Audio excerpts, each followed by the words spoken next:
What's up, you guys? It's MarcelloSwisher, and today we're coming in with a video about the time me and my buddies got completely coked out and were kicked out of our host's house at 4 a.m. and had to drive 2 hours home.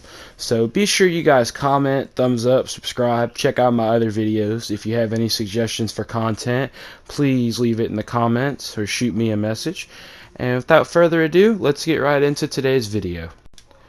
So this was back in 2019, you guys. I was hanging out with my girl, as well as my buddy Alex and his girl Baitlin. And you guys might remember Alex from the pussy-ass bitch trying to rob me and shooting himself story. He was there giving that dude the business with his Tims. His girl Baitlin was there too, but I don't think I actually mentioned her in the story. But in any event, we were all hanging out with me and my girl. And we were, I'm going to say, I can't give like a specific place because then people can, get an idea where I was. But I was, 2 hours away from where we were staying at in East Texas. We were in a bigger city, and we were actually hanging out with Alex's cousin Desiree. Now, Desiree is a character that used to stay in the same town I did in East Texas. She used to buy from me. She ended up moving to the city in question. It was Alex's cousin. Alex was moving in with her. He was in the process of moving in, which was the reason we were hanging out. I was not Desiree's biggest fan. I always got really sketchy vibes from her. Didn't like the way she acted. I was not a big fan of her. I'd heard stories about her, just about her being a snake. Just not the kind of person I wanted to associate myself with. But hey, Alex was the homie. This was his cousin.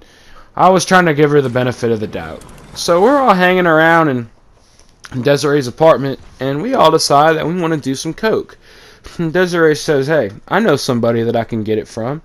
And at the time, Desiree had been, I'm still not sure what their dynamic was, if they were like friends with benefits or just fucking around or just friends or what. But at the time, he wasn't actually around at this specific story. But Desiree had been associating with my boy Magic from the Worst Coke Plug Ever story. And I was like, hey, if you're going to hit up Magic, don't waste your time. I'll hit him up and I'll get it. Because I assumed that's who she was talking about since they were, fucking around or whatever at the time. And I didn't want her to try to, tack on some tax or some shit like that. Because, like I said, I didn't really trust Desiree. So I was like, hey, if you're going to get it from Magic, I'll hit him up right now. And she was like, no, we're not. I'm not talking about him. This is some really good shit. We're gonna go through my homegirl, and she's got some good bud too. So we'll probably pick up some of that because you might want to grab some before you go back home to town because she's got way better shit than they do in East Texas, and it's probably about the same price. So I was like, sweet, we can pick up a ball, and then I'll pick up an eighth of that bud to try. So I was paying for everything, you guys. Desiree did not put in a fucking penny for any of this. She was hosting the apartment where we did it all. So even though I didn't really like her, I was being nice to her, and I was trying to, just see where this went. I was hoping we'd have a good experience, and I wasn't really tripping about paying for it all. I was just happy to have a good night doing blow at my buddies. So we drive to the spot where her homegirl's at, and I give her the money. And she comes back with the blow, and it is a straight fucking rock. No powder, straight rock, some of the best shit I've ever seen. And then she shows me the bud, and I believe she said it was sour D or something.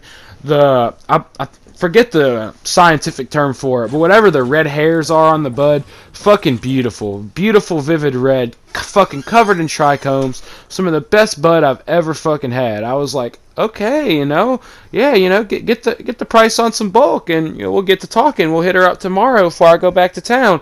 And Desiree's like, yeah, I got you. I'll talk to her.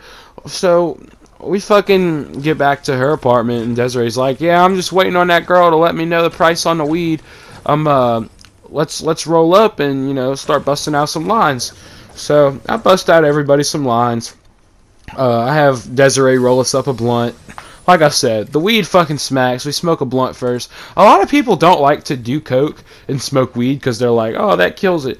I'm the opposite. I don't do coke that much anymore, but when I'm doing it, I need to smoke blunts. It does not kill it for me. It fucking, if anything, it enhances it. I know that doesn't make sense because weed's supposedly a downer or whatever and coke's an upper, but nah, I fucking love just fucking blowing blunts while doing coke. There is no better feeling in this fucking world. But I'm starting to get a little bit off track here. Anyway, we're doing coke, busting out lines, having a good old time. I'm talking with Alex and Caitlin and my girl. Coke's a social drug, so we're talking about what's going on in our lives and whatnot. And for the first hour or so, Desiree was engaged and she was talking with us too.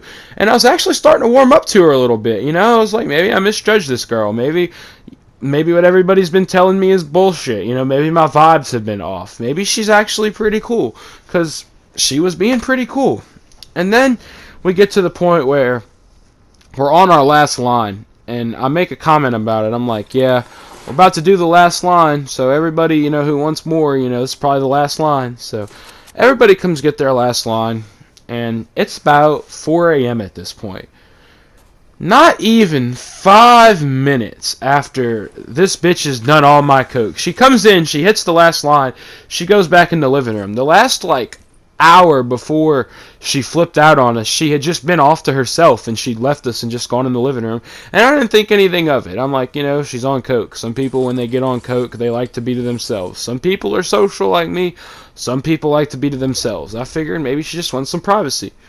Well, we're fucking picking up the mirror and everything. I'm about to smoke one more blunt. By then I was out of the weed that we picked up from her buddy, but I still had some weed that I brought down there from East Texas, and I was about to roll up my final blunt and smoke it with Alex, and she comes in the kitchen, and all of a sudden she says, all y'all need to get the fuck out of here right now. And at first we think she's joking. We're all just like, that's funny, what? And she's like, no, I'm serious. I heard all that shit y'all were talking. Get the fuck out of my apartment. And Alex, you get all your shit. You're fucking getting out of here. Because like I said, Alex was in the process of moving in. She literally kicked my boy out. He had nowhere to fucking go, you know what I mean? And he's like, why? And she's like, because you brought these motherfuckers over to my apartment and they're talking shit about me. And we were like, what are you talking about? None of us are talking shit. And I tried to explain to her, hey, none of us were talking about you. What are you saying? And she holds her hand up, she doesn't want to hear what I'm saying. She just puts her hand up to me and is like, stop. I don't want to hear it. Get your shit and get out of my apartment. And I was like, where are we supposed to go? We were in Baitlin's SUV. Baitlin had hardly ever done coke. This was maybe her third or fourth time doing it, and she was telling me, she was freaking out. She was like, I cannot drive right now.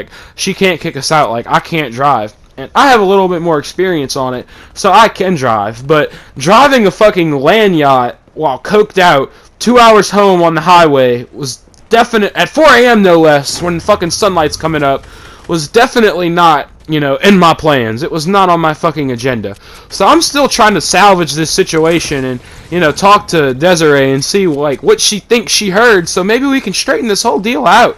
And my girl's trying to talk to her, woman to woman, and she's like, what did you hear? What did you think you misheard? Because she was saying it was my girl specifically. She was like, your girl was talking shit, and we could not work out what the fuck she was talking about.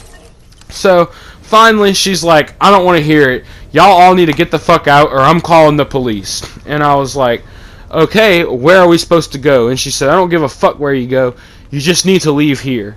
So I was like, alright, let's load up all our shit and at least get in Baitlin's SUV. So we pick our shit up, we're leaving. And then right as we're about to leave, right as we're stepping out, right before, my girl tried to make one last effort to talk to her and was like, Desiree, I'm really sorry about whatever you heard. And this bitch just cuts her off and is like, I don't want to hear it. Get the fuck out. So I was just like, alright, we leave. We're sitting in the SUV and we're fucking GPSing directions home. And I'm just sitting behind the wheel like, fuck, man, I really do not want to drive right now. And the whole time I'm still steady thinking, what was this bitch's problem? What did she hear that could have possibly sent her into that tangent? And then the more I was thinking about it, I was like, it had just been 5 minutes since I told her that it was the last line. I had been getting bad vibes my whole time knowing this bitch. She probably was just using me for my coke, and as soon as she realized she wasn't getting any more, she fucking was like, alright, I'm kicking him out. I'm gonna just start some shit. Like, all four of us, me, my girl, Alex, and Baitlin, have, like, theorized and tried to, like, come up with another, like, scenario, but that's all we're left with. That's, like, the only thing that we can conclude, is that we didn't have any more coke for her to sniff, and she couldn't use us for anything else, so she was done with us. She had to get us out. And that's completely fucked up. Like, we could have wrecked. Like, there's so much shit that could have happened on the way home. But luckily, you know, like I said, I had a little bit more experience on blow than her and Alex did. I was able to navigate us home. And like I said, Alex was staying there. I believe that Baitlin was in the process of trying to move in there too. So they have nowhere to go. And this is after, you know, pussy ass bitchin' ran in my house. I'm not staying at my old crib anymore. You know, I'm staying with my girl's aunt. You know, we're in the process of kind of laying low. So by the time we pull back up, it's like 6:30, and nobody in that house is awake. You know what I mean? Like, they're all still asleep. They don't wake up till like 9 o'clock.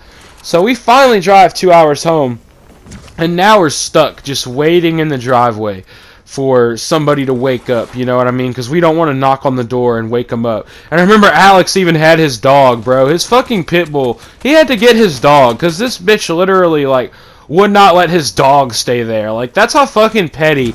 And keep in mind, this isn't like a friend. Like, this is supposedly his cousin. Like, this is fucking family treating him like this. And, like, oh my god, it just makes my blood boil thinking about it. But in any event, we got home safe. We ended up knocking on the window of the house I was staying at like fucking 7:30 and had to wake them all up to let us in.